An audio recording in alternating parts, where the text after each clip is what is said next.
प्रभात पिला माने आज गणित पीरियड को मु तुम मानक स्वागत करुच्ची। आमे आज चतुर्थ श्रेणी गणित बहिर प्रथम विषय संबंध में ज्ञान दबा। पिला माने आमे पाठ पढ़ला बेले एहीपरि धड़ा कागज उपरे पाठ लेखु। तुमे माने एहीपरि धड़ा कागज खंडटिए धर एवं एहीपरि मझिरु भांग। एहीपरि मझिरु भांगिला परे तुमे माने कौन देखुच ना मझिरे एक सीधा भाव एक भांग पड़ी जहाँकि एक रेखाखंडर उदाहरण। मु दुई हाथ एक सूता को भिड़ी धरी एवं यह एक रेखाखंडर उदाहरण। मु जदि एही सूताटी को बंका कर दिए यह एक वक्र रेखा। एहीपरि भावरे आमे नीतिदिनिया जीवन रे देखुतबा विभिन्न जिनिस यथा बहिर धार, टेबुल धार, दुई कांथर मिलन स्थल इत्यादि रेखाखंडर उदाहरण। मु तुम मानक पाखरे तीनोटी चित्र रखिछि जहाँकि एक त्रिभुज, एक आयत चित्र, एक वर्ग चित्र। ता तले मु एक टेबुल करिछि जेउठारे चित्र तीनोटीर नाम लिखाई। त्रिभुज, आयत चित्र, वर्ग चित्र। द्वितीय सारणी रे चित्रर नाम रखाई। आमे ए चित्र गुड़िकर नामकरण करिला। मु प्रथम चित्रटीर नाम क ख ग देइछि। द्वितीय चित्रटीर नाम प फ ब भ देइछि एवं तृतीय चित्रटीर नाम र ळ तालबेस ओ मूर्धन्येश देइछि। प्रथमे आमे त्रिभुजटीर नाम लेखिबा जहाँकि क ख ग नाम रे नामित। द्वितीय चित्रटीर नाम प फ ब भ। स्टार्ट करें। तृतीय चित्रटीर नाम मूर्धन्येश र ळ तालबेस। एबे देखिबा प्रथम चित्रर बाहु संख्या केते ना 1 2 3। द्वितीय चित्रटीर बाहु संख्या 1 2 3 4। तृतीय चित्रटीर बाहु संख्या 1 2 3 4। बाहु गुड़िकर नाम त्रिभुजर क ख त्रिभुजर बाहु संख्या 3 एवं ता बाहुर नाम हला प्रथम बाहु क ख बाहु, ख ग बाहु, क ग बाहु। द्वितीय चित्रटीर बाहु गुड़िकर नाम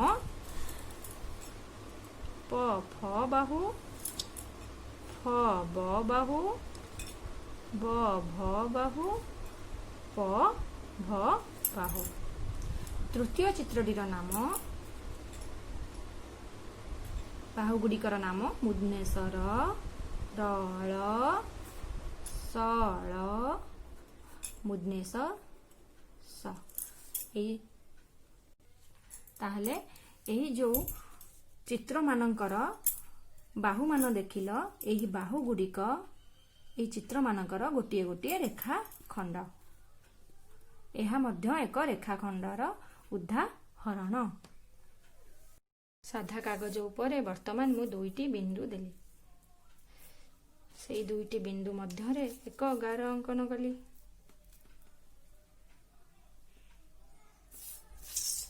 वर्तमान आमे एई दुईटी बिंदुर नामकरण करिबा।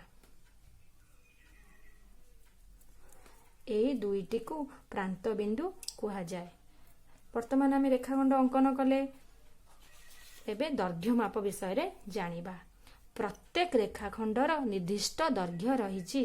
एहा दुई प्रांत बिंदु मध्य रे थिबा दूरता हेउछि एही रेखाखंडर दैर्घ्य। प्रत्येक रेखाखंडर निर्दिष्ट दैर्घ्य रही। ଏହା ଦୁଇ ପ୍ରାନ୍ତ ବିନ୍ଦୁ ମଧ୍ୟରେ ଥିବା ଦୂରତା ହେଉଛି ଏହି ରେଖାଖଣ୍ଡର ଦୈର୍ଘ୍ୟ। ପ୍ରଥମେ ଆମେ ସ୍କେଲ ସାହାଯ୍ୟରେ କିପରି ରେଖାଖଣ୍ଡ ଅଙ୍କନ କରାଯାଏ ତା ସମ୍ବନ୍ଧରେ ଜ୍ଞାନ ଆହରଣ କରିବା। ମୁଁ ତୁମ ଆଗରେ ଏକ 15 ସେଣ୍ଟିମିଟର ଅଙ୍କନ କରିବାର ସ୍କେଲଟିକୁ ରଖିଛି। 0ରୁ ଆରମ୍ଭ ହୋଇଛି। 0ରୁ 1 ଓ 1ରୁ 2 ଏହିପରି ଭାବରେ 15 ପର୍ଯ୍ୟନ୍ତ ଯାଇଛି। 0ରୁ 1 ଓ 1 ଓ 2ର ମଧ୍ୟରେ ଦୂରତା ପ୍ରାୟ ସମାନ ଥାଏ। ତୁମ ପାଖରେ 3ଟି ରେଖାଖଣ୍ଡ ଅଙ୍କନ କରିଛି। ପ୍ରଥମେ ତାର ନାମକରଣ କରିବି। ପ୍ରଥମ ରେଖାଖଣ୍ଡଟିର ନାମ କ ଖ, ଦ୍ୱିତୀୟ ରେଖାଖଣ୍ଡଟିର ନାମ ଗ ଘ, ତୃତୀୟ ରେଖାଖଣ୍ଡଟିର ନାମ ଚ ଛ ରଖିଛି, ଯାହାକି ଏହି ରେଖାଖଣ୍ଡ ଗୁଡ଼ିକର ପ୍ରାନ୍ତ ବିନ୍ଦୁ। ମୁଁ ସ୍କେଲ ସାହାଯ୍ୟରେ ତାହାକୁ ମାପିକି ତାର ଦୈର୍ଘ୍ୟ ନିରୂପଣ କରିବି। ସ୍କେଲଟିକୁ ସମାନ୍ତର ଭାବରେ ରେଖାଖଣ୍ଡ ପାଖରେ ପକାଇଲି, 0 ପାଖରେ ରଖିଲି ଏବଂ ଯାହାକି 6 ସେମି 6 ପାଖରେ ରହିଛି। 0ରୁ 6 ସେମି। ଦ୍ୱିତୀୟ ରେଖାଖଣ୍ଡ ଯାହାର ନାଁ ହେଉଛି ଗ ଘ, ତାକୁ ସ୍କେଲ ସାହାଯ୍ୟରେ ମାପିବା, ଯାହା 0ରୁ ଆରମ୍ଭ ହୋଇଛି ଏବଂ 5 ପାଖରେ ଶେଷ ହୋଇଛି, ତ 5 ସେଣ୍ଟିମିଟର। ତୃତୀୟ ରେଖାଖଣ୍ଡଟି ଯାହାର ନାଁ ହେଉଛି ଚ ଛ, ତାର ମଧ୍ୟ ଦୈର୍ଘ୍ୟ ନିରୂପଣ କରିବା, 3 ସେଣ୍ଟିମିଟର। ଏହିପରି ଭାବରେ ଆମେ ରେଖାଖଣ୍ଡ ଗୁଡ଼ିକୁ ମାପି ପାରିବା। ମୁଁ ତୁମମାନଙ୍କ ପାଖରେ ଏକ କାର୍ଯ୍ୟ ରଖିଛି। ଦେଖ, 3ଟି ଏହିପରି ଭାବରେ କିଛି ବିନ୍ଦୁ ଦିଆହୋଇଛି, ଯାହାର ନାମକରଣ ମୁଁ କରିଛି ପ ଫ ବ ଭ ମ। ମୋ କାମ ହେଲା ମୁଁ ସ୍କେଲ ସାହାଯ୍ୟରେ ଏହି ବିନ୍ଦୁ ଗୁଡ଼ିକୁ ଯୋଡ଼ିବି।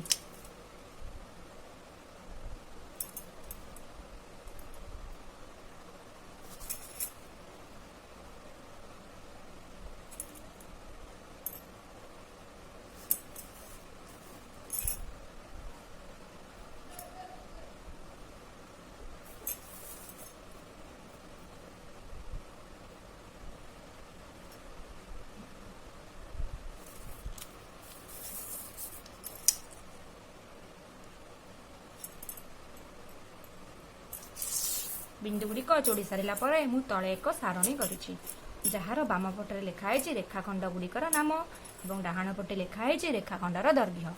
ବର୍ତ୍ତମାନ ଆମେ ଯୋଡ଼ିଥିବା ରେଖାଖଣ୍ଡ ଗୁଡ଼ିକର ନାମ ଲେଖିବା। ପ୍ରଥମ ଲେଖିବା ଫ ବ, ରେଖାଖଣ୍ଡଟିର ନାମ ହେଲା ଫ ବ। ଦ୍ୱିତୀୟ ରେଖାଖଣ୍ଡଟିର ନାଁ ହେଲା ବ ଭ। ତୃତୀୟ ରେଖାଖଣ୍ଡଟିର ନାମ ହେଲା ମ ଭ। ଚତୁର୍ଥ ରେଖାଖଣ୍ଡଟିର ନାମ ହେଲା ପ ଫ।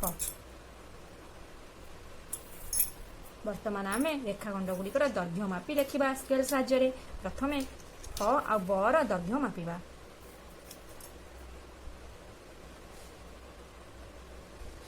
ତିନି ସେମି। ବ ଭ ରେଖାଖଣ୍ଡଟିର ଦୈର୍ଘ୍ୟ ମାପିବା, 5 ସେମି।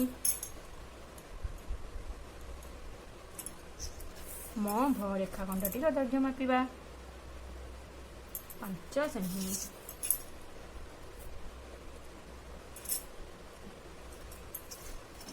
ପ ଫ ରେଖାଖଣ୍ଡଟିର ଦୈର୍ଘ୍ୟ ମାପିବା,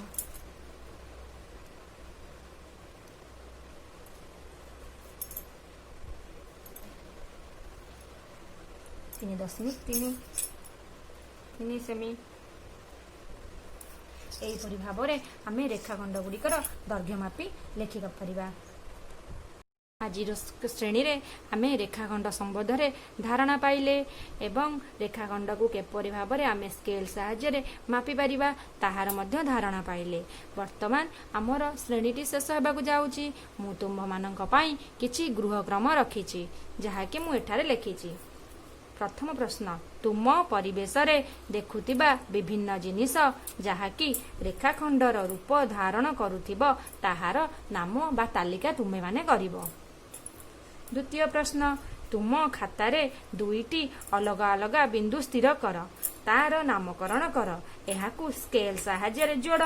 ଏହିପରି 2ଟି ଅଙ୍କନ କରି ତାହାକୁ ସ୍କେଲରେ ମାପି ତାର ଦୈର୍ଘ୍ୟ ସ୍ଥିର କର। ପିଲାମାନେ, ଆଜିର ଶ୍ରେଣୀଟି ସମାପ୍ତ ହୋଇଛି। ଧନ୍ୟବାଦ।